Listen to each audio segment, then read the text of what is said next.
Alrighty, back with review portion. Review of Stone Age. Alright, I'm gonna let Jeb go first. Alright, I don't remember what we even do. We played a game, Jeb. We just played the game. Alright. Do you like the game, Jeb? So, this was do you like the game? It was my first time playing, and I won, so that defaults to I like it.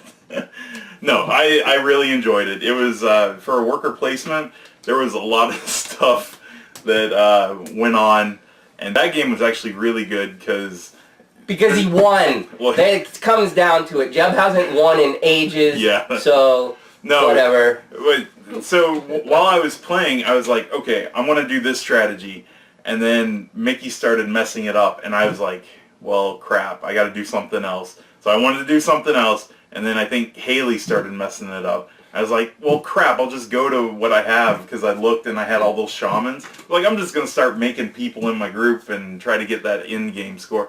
And it just turned out where I was able to get some good multipliers in the end. He really did. Same thing happened to me, because I was trying to play. You really need to once you've played the game once and you understand the mechanics, you really, really have to understand the end-game multipliers, because if you watch the track actually during the game, you stay pretty close together for the most part. I mean, it's kind of, somebody goes way up and then everybody else creeps up because it takes a couple turns, and the key, in my opinion, is if you can get a good combination of the end-game stuff, you're going to do well, which, as you saw, Jeb blew everybody out of the water. What happened to him was happening to me, except I could never recover. I was like, oh, I'm going to go after these. Nothing else ever came out on the civilization card. Oh, I'm going to go for these. Nothing else ever came out on the civilization card. I got really worried in the beginning because you had, what, like a 2, a 1, and a 1 for your tools, and I just had a 1. And I was like, well, I really wanted tools, and it took me the entire game to finally catch up to you. Right. Well, I mean, I had played it before, and I knew the modification of the dice was pretty important. So I did come out trying to get ways to modify the dice, but I also, okay, let me get a few victory points on the track, and I went after buildings early, which I think was probably my mistake. I don't know, maybe. Because then I backed off of buildings, especially when, some of the piles started getting low, because then I didn't want the game to end. So, just nothing went my way in that game. Nina had never played it before, and Haley had never played it before. And Nina is basically our non-gamer, so you saw how quickly that she was able to pick up on the game. And she approved it. Yes, and she did. That's a big deal if Nina approves a game. Also, I will say that I also like this game. I put it in my category of great worker placement intro games. I won't say that this is not probably in my top 10 list of favorite games. Right. But it is a solid game that I would pick up and play anytime. Yeah, for worker placement, I would definitely see this as a good one to teach people. And when I say it's not, and I don't mean I don't like it when I just say it's not my favorite. I just think there's other things that I would play with Jeb, just because a lot of times we like more complicated things. But I love, and it's relatively quick too. So I love this as a, hey, I can bring it, if I have non-gamers, I can pull Stone Age out. I always enjoy playing it, so don't get me wrong. I guess what I don't even know how to say that. Cause everybody likes their own kind of games, and it's just not going to be one that ranks up there. Like for me, by now you know that I like Japanese themed games. Right. So that's probably going to be things that rank high up on my list. Yeah. So while I do like the game, the fact that it's in the Stone Age isn't, it doesn't do anything for me. So it's like, it'll just be a game. But like Mickey said, it's an excellent teaching game. So. Okay. So yeah, that's exactly right, like Jeb said. I guess what I'm trying to say is, I do like this as a whole. Right. But it's, one of my favorite games is Mage Knight. But there's no comparison between the two games. So this is in the worker placement world, I really like this as it's an excellent teaching game. Yep, and it's thematically, it's really, I think it's fun. And it fits the theme. It's like you're in the Stone Age, you got to gather stuff, and you got to feed your people. It does it really well. You know, another classic, or not, I wouldn't call it as much, a newer one that people, gateway game that people talk about all the time is Lords of Waterdeep. Mm-hmm. You know, in some ways, I mean, besides the math, I might lean towards this. I don't know. I mean, Waterdeep was my first worker placement that I played, and I played a few since. So, but I don't know. I feel like Waterdeep, it was good for what it was, but I mean, I would probably put this above. And here's my reason if you don't agree with me. Like Jeb was saying, trying to figure out your end game strategy and stuff like that, and it's very difficult to remember what everybody else has either. And in Waterdeep, it takes about 2 turns, and everybody knows what lord the other person has. Oh, right, that's right. They have the lords that have abilities. Yeah. And it's like, oh, you've bought 14 build or whatever they are. Yeah. You've got the builder guy. Oh, look at you, keep going after these 2 things. You've got the combination that does, you know, whatever the 2 were. In my opinion, it's very easy to figure out what that other person is trying to do for their in-game stuff, and then you can play around, screw them. I feel like this thing has a really, you know, there's a luck element, and then there's a variety of stuff, and just like I said, it seems like for most of the game, everybody is pretty close, and you kind of really don't know, unless you've got a fantastic memory of what every card that every person played and what their multiplier is going to be. It's going to be very difficult for you to figure out who's going to win the game.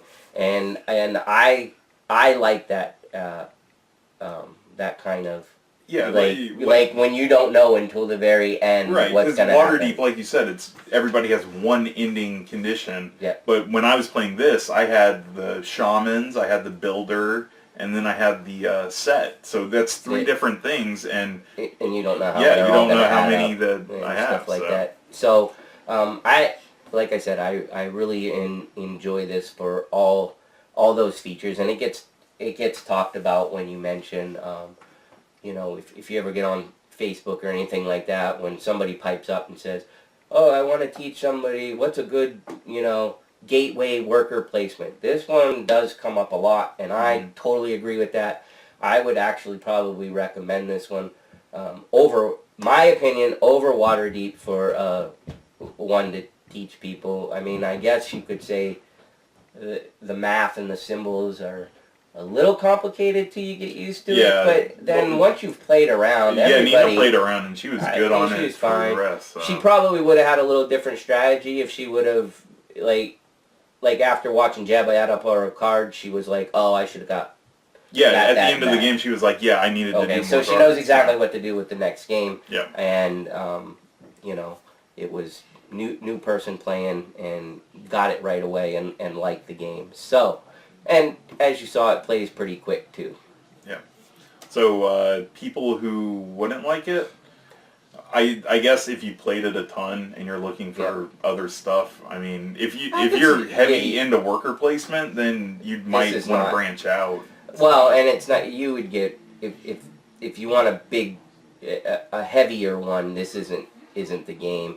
Right. But obviously, if you don't like worker placement at all, I can't even, I mean, it's a pretty straightforward, I can't even say that there's enough a twist on the game to say, oh, if you don't like worker placement, play this game. I don't think that works with this one. I think it does an excellent job of being a gateway game. So even if you know somebody who doesn't like worker placement, you could just be like, hey, you should at least just try this out and maybe you'll like it. But I mean, I wouldn't be expecting people who hate worker placement to like it. Yeah, to like that. If you consider yourself beyond a basic game, I would say this is pretty basic. If you're looking for, you know, a more in-depth or something, I would say this is more of a pick up and play. Expect to be done in exactly like the box says, somewhere between an hour and a half. I think it was about an hour and a half for us, and that's 4 players. And that was, you know, making sure that everybody understood how it was doing, and we try to, you know, and we try to talk a little bit more when we take our turns. I don't, although I felt like we stopped that pretty quick, just because, I mean, how many times can I tell you that I am going to divide something by whatever I rolled, and I can add my tool totals to it. Right. You know, hopefully you pick that up after the first couple times we said it, because there's not much more to it than that. Yeah. In all honesty, so So things to remember. I think the biggest thing was for us was the pile of the people.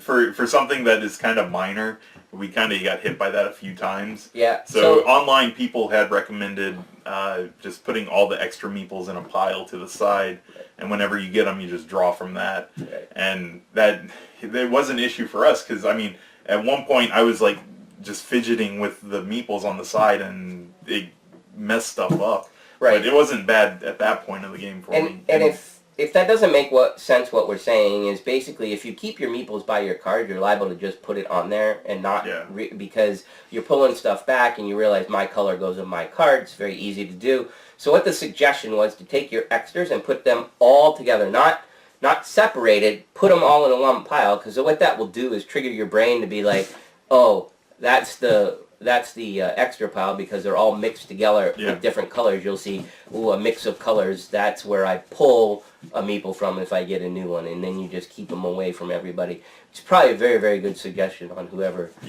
said that, because mine actually ended up on my board. I didn't place them on while we were playing, or at least, well, Jeb hasn't done the editing yet. Hopefully I didn't do that. But if you see a turn where I got 10 things out on the board, then it doesn't matter because I came in big old last place anyway, so I cheated my way to nothing. But anyways, I don't think that I did that. But that would have been a perfect example of why to use that that big pile in the that the suggestion was. And other than that, for me, it was one of those things where we always say go step by step when you're playing a game. And I know there was one point where I kind of got ahead of myself and like put everything out, and then Haley was like, we forgot to feed people. Oh yeah, Haley caught us one time. Yeah, and so usually Jeb's pretty good when we're doing a thing to make sure that even if we're used to it, he usually tries to, okay, do this, do this. But that would be a good one, is forgetting to feed your people, because once you're into the game, you're like, ooh, I can't wait, I get to do this turn. Yeah, also with like buying the cards, like if you're really excited about rolling the die for that one card, then like you'll grab the card, roll the die, and maybe you forget to pay the resource cost on the card. So, you know, probably for the cards, try to make it a habit to pay first, then do whatever the card says, and then, you know, end game, like Jeb just said, take it step by step. You know, however it goes, you get the food. Of course, you can reset your stuff. That doesn't matter stuff. But you get your food, then you pay for the food past the first player marker. Try to get a system where you do the same thing every time, as long as you receive the food before pay for food, because that makes a difference. Other than that, I think it's a pretty straightforward game. I don't have really too much more to say about it, other than after the first time I played it, I bought it. So I guess that, you know, speaks well to what I was trying to say. I mean, in the world of all games, maybe not in my top 5, but it's like if you had a day to play one game, would you pick this?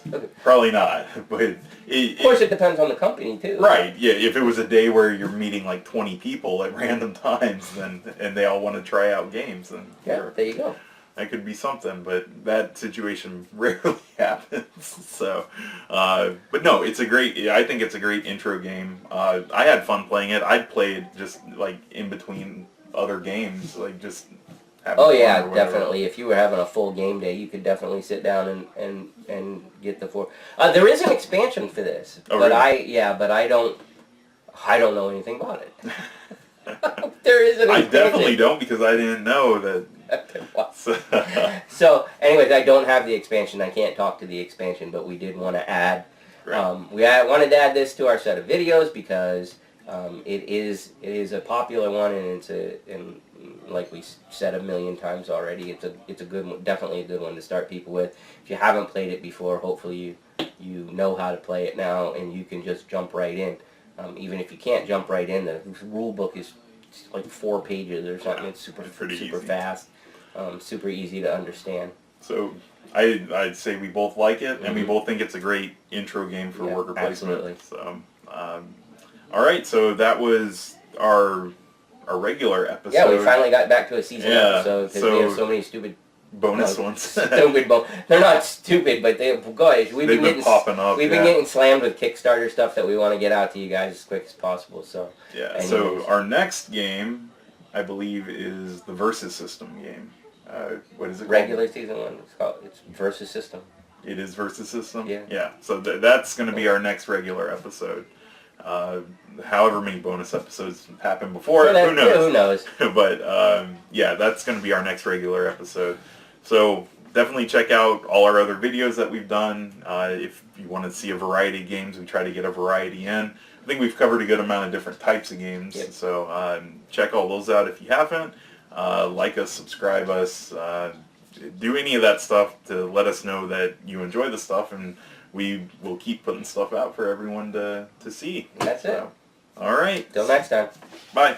Boards and Booze, Booze and Boards with Mickey and Jeb.